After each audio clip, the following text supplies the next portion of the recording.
안녕하세요. 12월 29일 수요일 아침입니다. 말씀과 함께 새롭게 오는 소망의 아침을 시작하겠습니다. 딘 셔만은 기독교 진수는 단순히 종이에 기록된 종교 이론이 아니다. 진리를 믿고 행하는 삶의 총체다라고 이야기합니다. 마태복음 5장 17절로 26절까지 말씀을 본문으로 하여 율법의 완성자로 오신 예수님이라고 하는 주제로 함께 말씀의 은혜를 나누기를 원합니다. 사람이 사는 모양과 생각은 시대에 따라 달라집니다. 그러나 하나님의 말씀은 태초부터 지금까지 변하지 않습니다. 말씀의 세미한 내용까지 완벽하게 성취되고 응답됩니다. 신앙의 기초는 특별한 체험이나 기적이 아니라 영원 불변한 하나님 말씀입니다. 모든 세대의 사랑은 그 말씀 안에서 예수 그리스도를 발견하고 그분의 뜻을 구해야 합니다. 풀은 마르고 꽃은 시들어도 하나님의 말씀은 영원합니다. 예수님은 구약 성경에 대해 어떤 관점을 가져야 하는지를 가르쳐 주십니다. 예수님의 사역은 구약 성경의 권위에 도전하거나 역행하는 사역이 아닙니다. 예수님은 구약 성경의 권위를 온전히 존중하시고 구약 성경이 지향하는 바를 온전히 이루고자 오셨습니다. 예수님의 가르침과 사역이 구약 성경과 달라 보이는 점이 있다면 그것은 구약을 완성하시기 위함이지 거부하거나 반대하시기 때문이 아닙니다. 그러므로 예수님을 따르는 사람들은 구약을 가볍게 생각하여 중요해 보이는 것만 지키고 덜 중요해 보이는 계명을 무시해서는 안 됩니다. 구약 성경 전체를 존중하고 지키며 배워야 합니다. 바리새인들과 서기관들처럼 되어서는 안 됩니다. 그들은 율법을 철저히 지키는 듯 했지만 정의, 공률, 믿음과 같은 율법의 기본 정신들은 놓쳤고 자기 의에 빠졌습니다. 예수님의 제자들은 이런 바리새인의 의보다 더 나은 의에 도달해야 됩니다.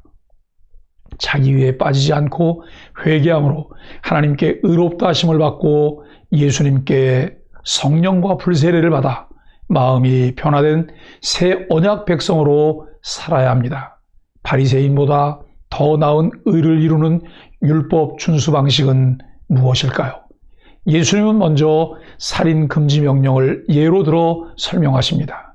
살인죄는 실제로 살인을 행하지 않더라도 살인자가 품을 법한 마음, 즉 성난 마음을 품고 상대를 경멸하는 말로 표출하기만 해도 성립이 됩니다. 그렇게 마음으로 한 살인에도 살인죄가 성립됩니다. 우리 자신도 화를 내지 말아야 되지만 상대방을 화나게 만들어서도 안 됩니다.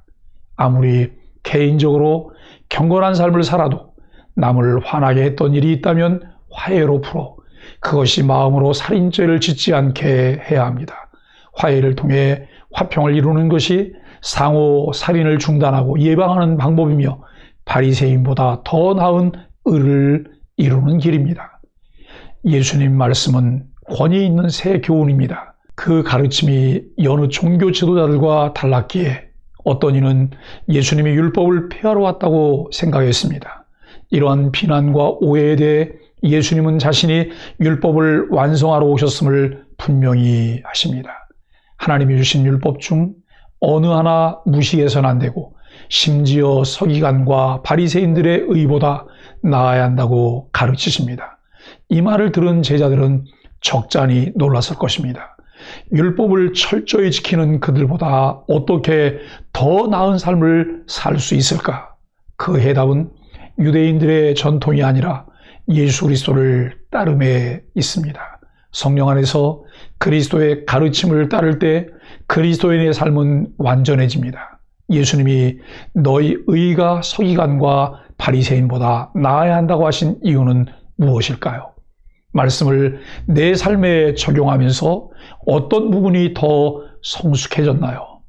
예수님은 율법을 주신 근본 정신을 깨우쳐 주십니다. 유대인들은 살인하지 말라는 계명을 문자적으로 지키는 것에 만족했습니다. 그러나 예수님은 살인 금지 계명을 형제를 향한 분노와 욕설과 연결시키십니다. 가인이 아벨을 죽인 최초의 살인에서 보듯 살인은 분노에서 나옵니다. 살인하지 않는 것은 최소한의 계명 준수이고 더 나아가 다른 사람을 향해 분을 내거나 거친 말을 하지 않도록 유의하라고 하십니다. 또 예수님은 예배가 형제와의 원만한 관계와 직결됨을 말씀하십니다. 사람들에게 악한 행동과 말을 하면서 하나님께 예배만 드리면 된다고 생각하는 것은 잘못된 믿음입니다. 이웃과 원만한 관계와 사랑의 실천이 우선할 때 예배를 통해 하나님과의 관계가 온전히 회복되어집니다. 분노와 미움에 대한 예수님의 관점은 어떠한가요? 내가 쉽게 분을 낸다면 그 이유는 무엇이며 어떻게 그 분노를 다스릴 수 있을까요? 예수님은 율법의 근본 목적과 정신을 밝혀주십니다. 회칠한 무덤과 같은 서기관들과 바리새인들처럼 겉으로만 율법을 지키는 행위를 정죄하시고 율법을 완성하기 위해 내면을 바로 잡아야 함을 가르치십니다. 지금 주님의 말씀 앞에서도 정직하게 우리 내면을 돌아보는 시간을 가져야 합니다. 겉으로만 순종하며 마음은 세상을 따랐던 과거를 회개하고 주님이 원하시는 참 제자로 거듭나야 합니다. 사랑하는 소망의 가족 여러분, 예수님은 율법을 폐하러 오신 것이 아니라 완성하기 위해 오셨습니다. 십자가를 통해 대속의 죽음을 담당하심으로 율법의 요구를 온전히 이루셨습니다. 하나님과의 막힌 담을 오셨고 새롭고 산 길을 내셔서 누구든지 예수를 주로 믿기만 하면 하나님께 나아갈 수 있는 길을 여셨습니다. 율법의 완성은 십자가의 사랑입니다.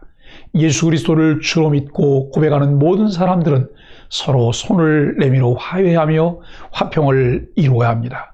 멈추지 말고 그저 사랑하고 화해해야 합니다. 속 없는 사람처럼 마냥 웃으며 먼저 다가갑시다. 자존심을 내려놓고 예수님께 받은 사랑으로 사랑하며 화평을 이루십시오. 이것 외에 우리가 선택할 수 있는 것은 없습니다. 예수님께서 자신을 내어주심으로 율법의 의를 이룬 것처럼 우리 자신을 내어주는 사랑을 실천하게 되길 예수 그리스도의 이름으로 간절히 축복합니다. 함께 기도하겠습니다. 자신의 잘못과 실수는 가벼이 여기고 이웃에 대한 험담과 분노는 당연히 여기는 마음이 있는지 살펴보게 하여 주옵소서. 주님이 몸소 보여주신 크고 넓은 사랑을 깨닫고 본받아 작은 죄악이라도 버리고 거룩함과 화목함을 이루게 하여 주옵소서. 예수님의 이름으로 간절히 기도합니다. 아멘.